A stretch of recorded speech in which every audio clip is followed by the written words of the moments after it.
I'm like a little old lady. I am Pamela, founder of My Badass Recovery. I am an advocate, a super fan of a badass, sober life because it's the one I got. So today I'm going to talk to you about that. I have not recorded a video for this channel in a million years, but I'm back and I'm thrilled because I am full of creative insight. I am full of mission.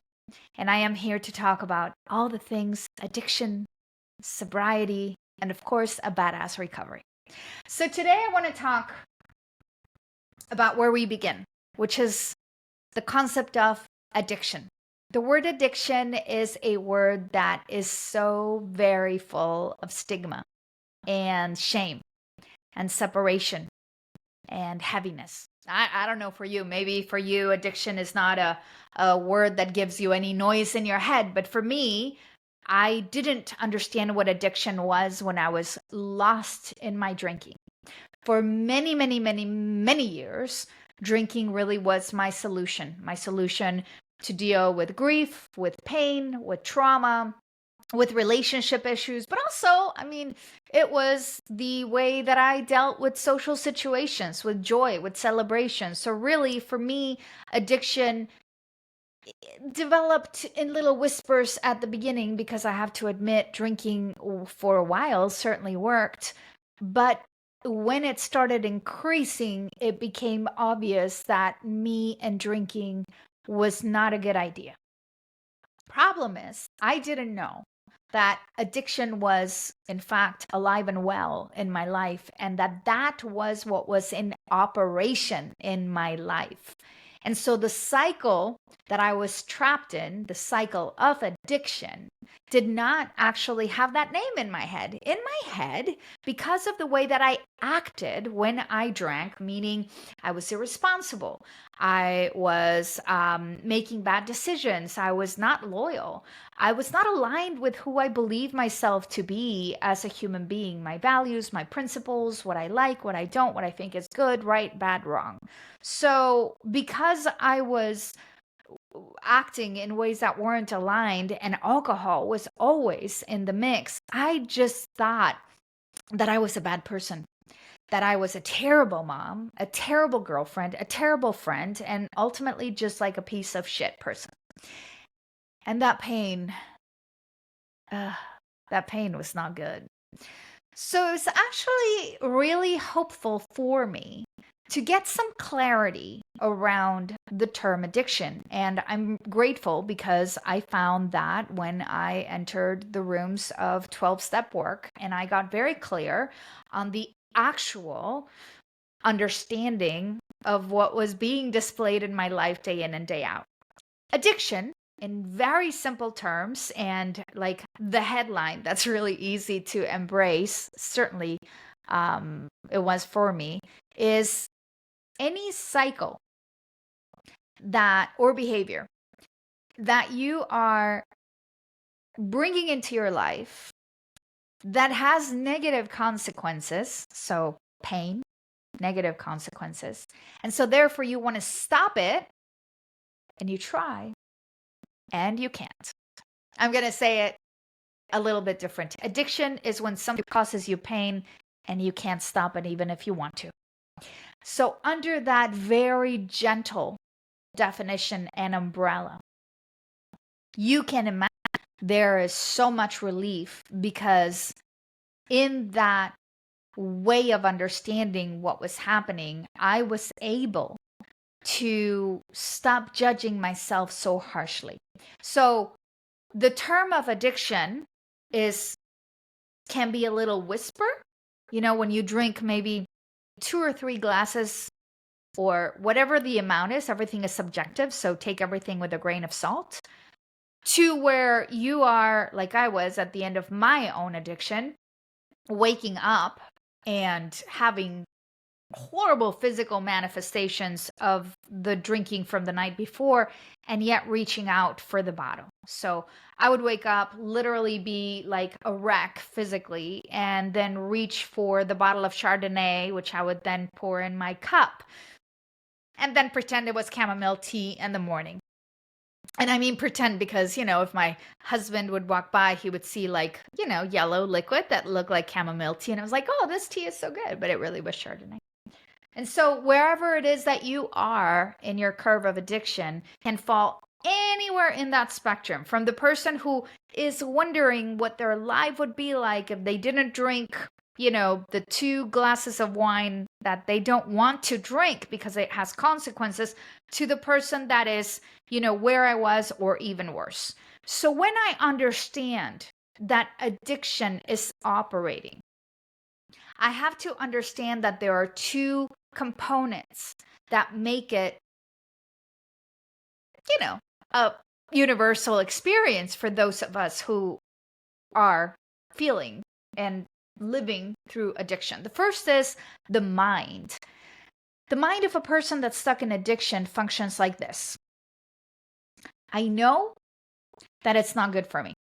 I know that I said that I wouldn't do it. I know that it is not good for me and it will get me in trouble.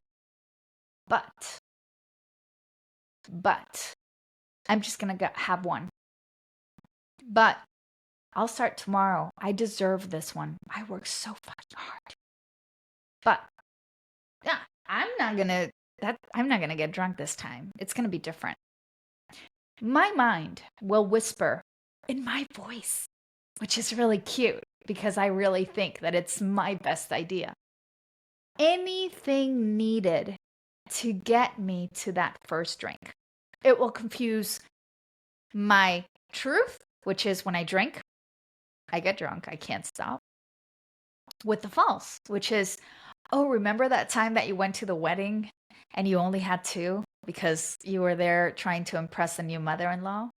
I'll go back to that and tell myself it's going to be like that, not like the other 10,000 times where I do get drunk. My mind will lead me to that first drink because that is how addiction manifests itself, from my mind not allowing my mind to protect me. You remember, we just said my mind knows that this is not good for me, and yet my mind cannot stop me from making this decision because addiction is operating in my mind, right? So I can't use my mind to solve it. It's like saying you have a broken foot and yet you're going to try to heal your broken foot by jumping on it. You can't.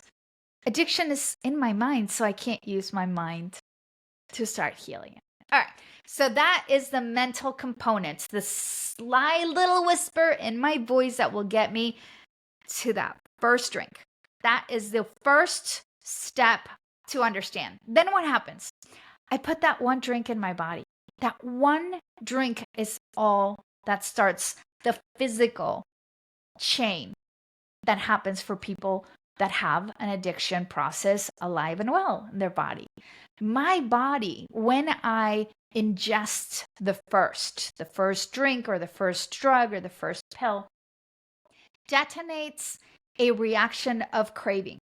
And this craving, I always imagine it's like I was Dracula and I was given a little, glass shot of blood and I want the whole fucking gallon. Like, I don't know where to stop. I don't have that little switch lever that my other friends that are normal drinkers, or maybe they're hard drinkers, but they're not alcoholics. They haven't lost their decision-making process, that it is still available to them. Right? So my body, once I begin drinking, will want more. It's the whole, I think I'm changing my mind. I think I am deciding to have that second one. But the truth is I'm not deciding, because after the second one comes the third one and then the fourth. And then I'm, back in the same fucking spot. And I'm stuck. It's the cycle. And then what happens the next morning? I begin the races again, because the next morning I am full of shame. That awful, awful feeling that tells me that I am a failure, that I am not worthy of hope, that I am wrong, that I am a failure. And the shame it's even worse when the people around us add their own version of shame onto us. It's the multiple layered offender. It comes from the outside and it comes from the inside. And that shame is so incredibly painful that for people who relapse, and that's my story, I will continue to share it in bits and pieces, or maybe I'll do a full video of my story. But I had 5 years sober and I relapsed for 2 years. And why 2 years? I know it's crazy. It's not like, oh, I drink another week. No, I was out for 2 years. And the one thing that I know for sure is that I got stuck for 2 years because I had shame. And that feeling of shame is so painful that it throws me back to square one, where I say, my mind says, I'll begin tomorrow because I'm in so much pain and I know what works to get me out of the pain. Drinking. And I start the cycle again. And so, if I'm not clear on how all of these factors, all of these forces are operating in my life when I am stuck in that place, it's going to be very, very hard for me to access a solution. If I don't understand my problem, I can't access the solution. If my car doesn't work, it can be because, the key is broken, because the tires are flat, because there's no gas. Like, I need to understand what the hell is going on in order for me to solve it. Same thing. If I don't understand addiction, if I'm scared of the term, if I'm not clear on what it looks like and feels like, what are the components of it, that the fact that it can be like in little whispers or in really loud screams, and anywhere in between is an available place to be. If I don't understand the difference between being a shitty person to a person that is stuck in addiction and needs help, that's huge. The beautiful thing about getting clear, about embracing with no shame, that understanding that addiction is my thing, allowed me to drop the idea that I was a shit person. And that was the entryway of hope into doing the path of sobriety. So today, that was my jam. I wanted to get on what addiction is, on why it's so important that we drop the shame, that we drop the stigma, that we get clear, that we embrace it, and that we truly, if you are someone who is struggling with addiction, you stop asking, honestly, this is just my perception, you do you, but here's the deal. I want you to stop asking, why do I have this? It's almost as if you have a gash and you're bleeding out and 911 arrives, the ambulance arrives, and all you can say is, why am I bleeding out? I don't care. I don't care why you got here. I don't care if you were genetically wired to develop addiction. I don't care if it is because you started drinking early and your brain wasn't developed and therefore you have a larger propensity for developing addiction, which I believe is something that happened in my life. I don't care if it is because the trauma was so deep that this was the fastest way for you to tap out. I mean, all of those things can be real and can be true. I don't know exactly. And it's crazy with so many of the people that I start to work with. I'm a coach and I do courses and mentorship. And so many of my clients arrive really wanting an answer as to why they are where they are. And I'm like, I don't give a shit about why you are bleeding out. I am interested in stopping the bleeding, baby. I am interested in you getting clear how to keep that cut, nice and tight so that you don't bleed out again. I am interested in you getting clear of the problem so you can start accessing the solution. All right, so, that was the soapbox moment, wasn't it? Yay! I told you, I'm so passionate about this shit. Anyway, I will see you again very soon. We'll keep talking about all this stuff. Addiction, sobriety, shame, separation, honesty, hope. And more importantly, what is the solution? And what does a life in recovery, not just in sobriety, but in badass, empowered recovery look like? That's my jam. So drop me a comment, subscribe to this channel, give me a like, and we'll keep rocking all things addiction. Yeah. Bye bye.